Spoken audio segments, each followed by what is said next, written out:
All right, we're getting ready for our next session. We have another podcast for you guys where we will be discussing when machines escape the screens, preparing engineers and creators for the physical AI. So my name is Khadijah Corey, media personality, entertainment, radio, and TV host from Lit 106 Radio and Fox 5 DC. I have the pleasure of introducing our guest for today, Ace in GovTech, and the moderator who will be leading this discussion is Denzel Ketter. Please make some noise. Put your hands together. Clap it up. Clap it up. That's right. Thank you so much. We're going to go ahead and have this discussion. Thank you. Thank you. I go by Not Easy, but you can call me Denzel if you'd like to. This is the Nodcast. You're tuned into the first episode of the second season. I'm here with the special guests, and I'm going to be passing the mic to him. Thank you, Denzel. This is my other mic right here, if you didn't notice. Thank you, Denzel. How you guys doing? My name is Lavertus Henry, better known as Ace. I'm happy to be here, beyond happy, and I look forward to giving y'all some good information today on this podcast. Perfect. All right, so tell the audience about yourself, some fun facts. Yeah, no problem. So fun fact about me, I was in the Marine Corps. Loved my time in the Marine Corps, but I joined because I lost the basketball game. I lost the basketball game 16-0, and I was down there the next day, and I raised my right hand and joined. Okay. Did you enjoy the Marines when you were serving? The best part about the Marines was getting in. The second best part was getting out, you know. What was that process like for you? So getting out was probably one of the hardest things I can do. Had some friends in there, some of the best memories I've ever had in my life. And then imagine just leaving all that and just like this. And then from there, you just have to carry on with life like nothing ever happened. Okay, so I read that you're also into GovTech. What was that experience like joining that industry? GovTech changed my life. First things first, shout out Dave and shout out Bees. I always shout them out because if it wasn't for them, would not be doing what I do now, right? So joining GovTech was something that changed my life, and I had no idea how it would get me to where I am now. GovTech is so vast, and a lot of people don't know about GovTech. It's such an untapped market and in a hidden world of GovTech, and I love what I do, and I love to sit here and help people also break into the sector a lot of people didn't know was even possible or even out there. So, okay, you also were at GovTech Con recently, which is a conference in DC that focuses on government technology. Could you tell me how you joined this conference or even came to know about it?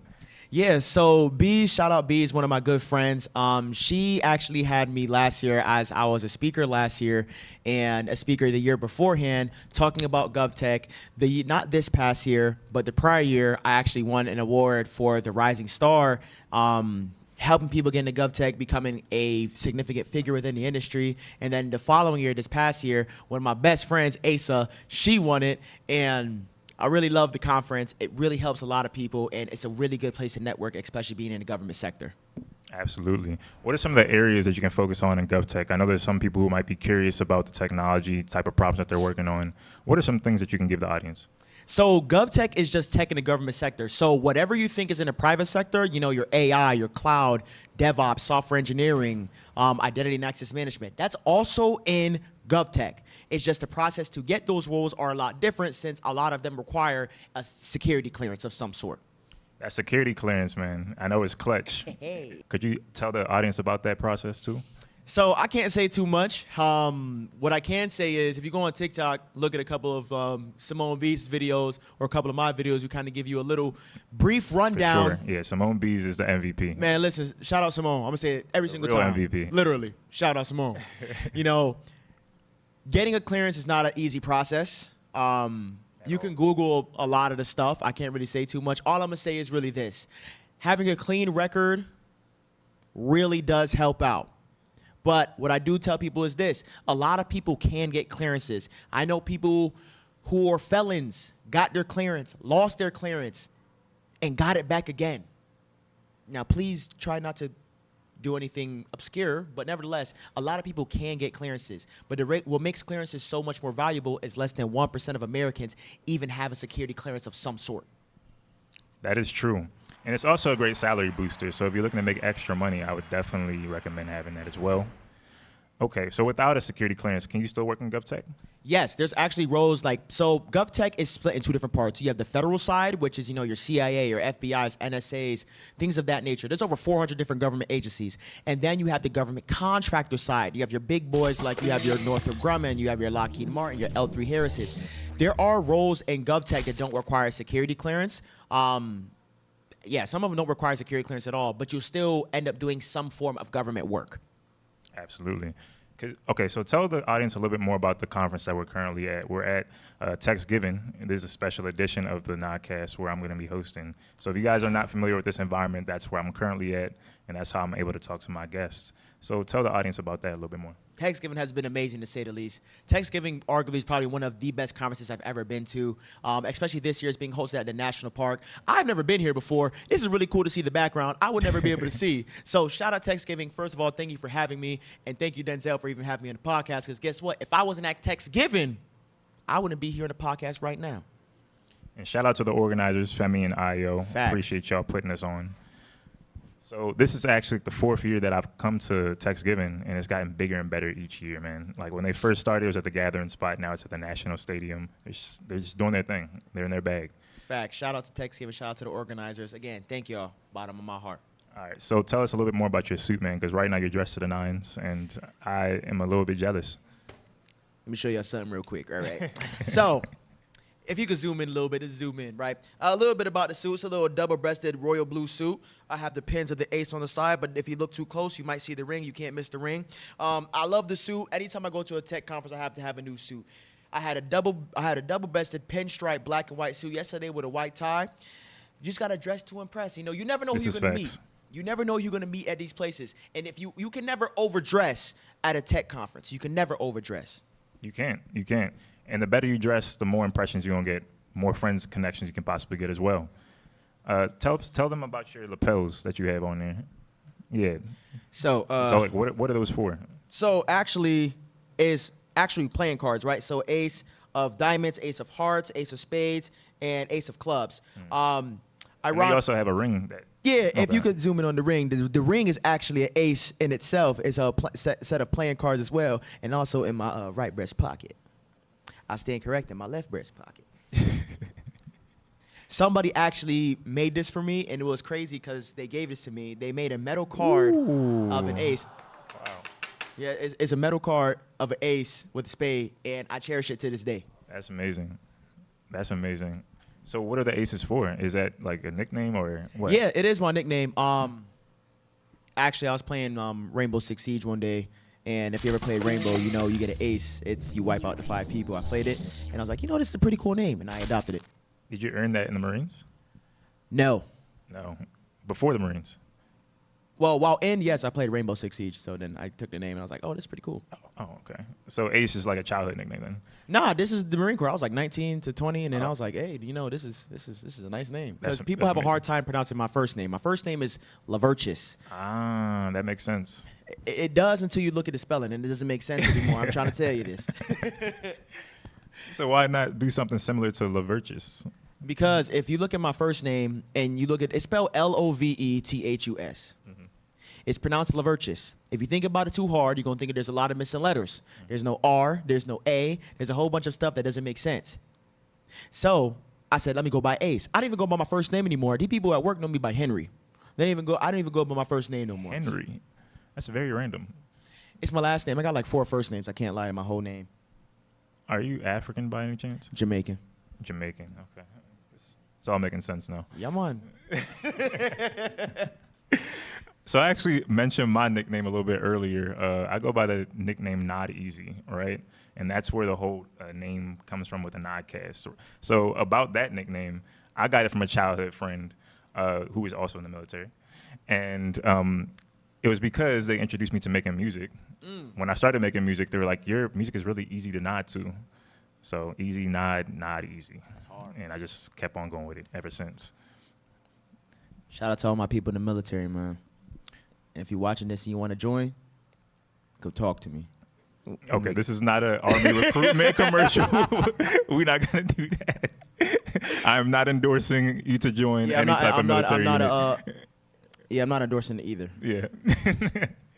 Okay, back to GovTech though. Yes. So what do you see yourself doing in the near future with that? Honestly, I see myself never leaving GovTech. You can literally do anything in GovTech, and the thing about GovTech a lot of people don't know is the GovTech is recession-proof as long as you're doing mission-critical work. Mm-hmm. Mission-critical work is work that you do that the U.S. needs to keep happening. Intelligence, certain cyber programs. As long as you're doing work like that, you will never, ever be out of a job. And what are some entry-level jobs that people can possibly join? So there's a lot of entry-level roles. You have your help desk, you have your junior system administrators, junior Linux administrators, just to say the least. And then if you get lucky, there's very few, but there are some. Anything of junior like cyber, but cyber is not entry-level. Contrary to popular belief, cyber is not entry-level. Mm-hmm. How do you think AI is going to play into that process? Do you think it's going to become more competitive for people to get an entry-level role, or is it going to be easier? So I tell people this, AI will change the game. It's already changing the game, especially in the government sector. It will change the game. It makes it harder to get entry-level roles. However, the government, as far as implementing AIs that we see in the news, they are implementing it, but they also have to have certain controls. Less than 1% of Americans have a security clearance. They can't just go, oh, we're going to use AI for this, because there still needs to be a human factor in there in some sort. Absolutely. I agree with that. And I think AI can be an assistant, but it's not going to replace you, right? So if you use it wisely, depending on your intention, it can make it much easier. In addition to that, you were also at my session yesterday where I spoke about how software agents are going to become physical AI, right? Robotics. Given that you have some experience in the military, did you ever have any type of intervention with robots? I know you can't speak on all the details, but like defense tech, basically. There's a lot of stuff on the news. I can't disclose certain information. Without sparing all the confidential details, were there any robots that were a part of those missions or units? I can't confirm nor deny. Well, I'll just leave it up to possibility. Leave it up to speculation. Yeah, leave it up to speculation that there might be some robots in the military as well. Defense tech is definitely a big area though in GovTech, so I do recommend for anybody that's interested in that, if you're interested in robotics, to definitely consider that too. Ironic, a lot of people don't know, the government, especially when it comes to defense, has a lot of money to spend. They just approved like a $900 billion budget for defense. They do. And they're working with a lot of the tech companies to do that, right? So companies like Meta, Google, Microsoft, they're all working with some of these defense units, and they have these multi-million, even billion awarded contracts. A lot of people don't know. Everybody wants to get into FANG, your Facebook, your Meta, your Google, your Amazon. A lot of people don't know those Googles, those Microsoft, those Amazons, they all have cleared roles. Amazon is notorious for their cleared roles because depending on what clearance level you have, you'll come out the gate making $200,000 plus, maybe even $250,000. And on top of that, certain clearance levels, they'll give you a bonus every single year for just having a clearance level. I think for like a top secret with a CI poly is maybe $20,000 extra. I think it's maybe either every quarter or every year. And then for like full scope polygraph, you're talking about maybe an extra $50,000. Oh, you have that clearance and you ain't getting in trouble? Here's an extra $50,000. Because you don't understand, if less than 1% of Americans have a security clearance, imagine having to trying to find somebody that has a top secret, let alone a polygraph, let alone a full scope polygraph. The higher the clearance you go, it gets really, really lucrative really fast. I don't know if anybody would be a fan of working with Trump, though. Just my personal opinion. Honestly, whether you like him or not, there's really not much you could be able to do at this current moment in time. But what I will say is I've never seen a dollar I didn't like in the government contracting space. And I really don't involve myself too much in the politics in the public sector, like, in the public at all. But if there's $1 billion contract and I can go get it, I think we all might go get that too. Okay. All right. Are there any contracts that you're excited about that you've heard about recently? Golden Dome.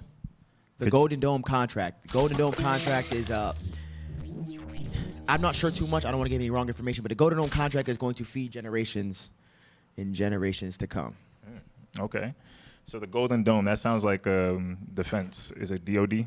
It is a huge DOD contract. I think it just got approved for like $130 or $150 billion. Ooh, okay. And what kind of roles can people pursue in that?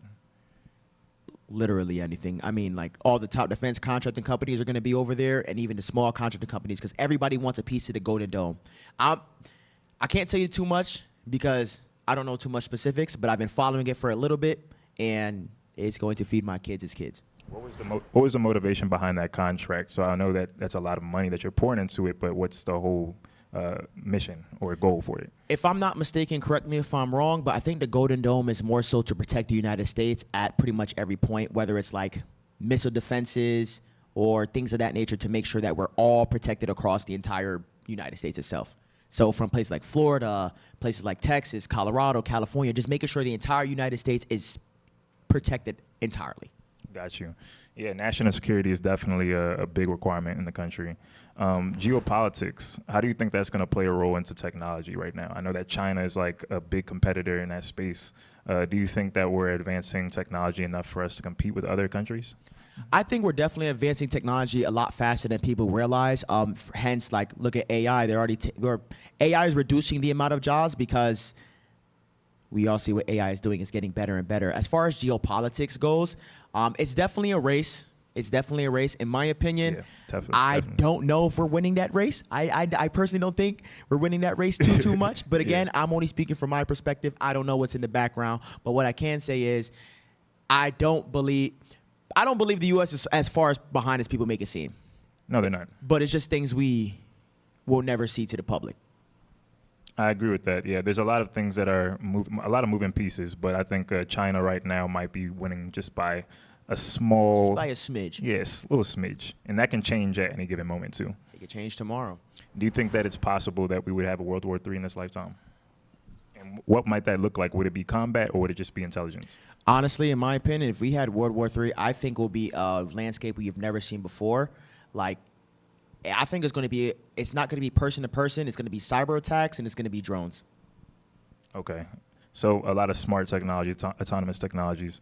And how would that impact the larger scale of the economy and the society or job market? Would it cause a recession? Would it create a civil war? I'm not sure, but what I will say is this. Anytime has there ever been a conflict where it comes to the U.S. being involved, the big defense contracting companies' stock goes up. This is true. So I pray that there's not going to be any conflict. But if there is, the stock is going to go up. So do what you want with that information. This is not financial advice, by the way. Yeah, I'm not a financial advisor. I'm not a financial advisor. All right. Any other questions you want to ask me? Because I know I have some knowledge that I might be able to share. Yeah. What's your background and how did you get to where you are today? That's a loaded question, but I actually grew up in technology. So I started studying computer science maybe like around high school. Yeah. Decided to go into information systems in college. And then I just been working in it ever since. Like the first company that I joined was a leader in the cloud space, Amazon Web Services. Got my certifications from over there. Started to expand into different. Oh, hold on. You said your first job was in FANG? Yes. This is what we got to compete with, y'all. No, I'm not a competitor. I'm a collaborator. That's why I'm working with you right now, as you can tell. You know what I'm saying? That was tough. But yeah, just expanded after that. That's when I got my security clearance, and that gave me a lot more job security. No pun intended. What kept you in GovTech? Job security. Y'all heard that, right? Yeah. Job security. Can you elaborate a little bit more on that? Or let people know about the job security in GovTech. What separates the job security in GovTech beyond the clearance? Well, what separates the job security in GovTech versus private sector? Okay, so for private sector, it's a lot more competitive because you're actually competing for money that is not given to you yet, right? For the government, they already have it allocated for those contracts that are awarded to them. And so you already have money that can funnel to you as long as you have a clearance, which is not going to be everybody. As you already mentioned, it's less than 1% in the entire United States. So it just gives you less competition as far as like the people who are going to be working in those roles. And then your skill set, as long as you continue to just upskill, keep your certifications relevant, you should be fine. Speaking of certifications, what certifications do you think you should get for entry-level people just trying to get into GovTech? Without a doubt, get the security clearance, Security Plus clearance. That's from CompTIA. I think that one is like the baseline certification. Cybersecurity is always going to be in demand, and it's only going to grow in demand as AI continues to advance. So I would say that one. You could also consider Linux. I feel like Linux is the foundation of computing. So like if you learn Linux, you can learn practically any other area in computing. So any Linux certification. And for my personal taste, I would say AWS, just because cloud infrastructure is not going away anytime soon, and they're the leader in the space. So get one of those. Speaking of AI, everybody hears AI. All the buzzwords of AI. And we're not talking about Allen Iverson. Speaking of artificial intelligence, right? The buzzwords everywhere. What are some certifications that you think people should get if they're trying to increase their knowledge in AI or go for AI, ML type of roles? That's a good question. So there's a AI, I forget what it's called, but it's like an AI starter certification that you can get in AWS. And that's like giving you the essentials, like the fundamentals of AI. It's nothing really advanced yet. After that point, it's really just up to you. Like there's so many different areas, machine learning, computer vision. I would actually recommend that you do more projects in AI versus certifications, because if you get more practical hands-on learning, that's going to give you more retention for you to learn or to apply to different projects in the future. What projects do you recommend, and how would you recommend they go about them? I would say anything that deals with like generative AI. So doing a lot of research that you could use for machine learning, computer vision, robotics, like I was explaining in my session yesterday. Those are the type of things that are going to help you, because they're already in demand, and it's always going to have new information that you can learn from. To piggyback off that, some AI certifications if you want to go for the AWS, you have your AI practitioner. For the Azure, you have your AI 900. Yep. And if I'm not mistaken, Azure might be leading right now with the AI certification. I think it's AI 102 or AI 104, which is the Azure AI Engineer certification. It's really tough. I failed it. So if you're going to do it, just make sure you study, please. I should also kind of like stay on that topic too. Like when it comes to failure in this space, it's really just you failing forward. Like I can't even tell you how many times I applied to Amazon before I finally got the role. It's probably like 4 or 5 times. And each and every time that I failed that interview process, I learned a lot more to help me get the role eventually. So I would recommend, if you just keep on failing, all you're doing is just learning. There's no such thing as failure. Bet we about to wrap it up. What do you think is what's one takeaway you want to give away to the people that's watching this? I would tell y'all that learn how to remain curious. Ask great questions. There's no such thing as stupid questions, in my opinion. You're just asking to the wrong person, right? So continue to ask questions, be curious, and keep your imagination active. I think now that we're in this AI space or this era, information is so accessible from everywhere, right? And knowledge is just so democratized. So your imagination is going to be the key thing that keeps you unique. How about you? Any last words? One of my last words is this. First things first, get your Security Plus. Okay. Yeah, I think that was a dead giveaway. Yeah, that's all I got to really tell you. Dead giveaway. Go get your Security Plus. If you don't got Security Plus, what are you doing? All right, and on that note, thank you guys for tuning in to the first episode of the season 2 of the Nodcast. I'm Not Easy, signing out. Bye, guys. Bye-bye.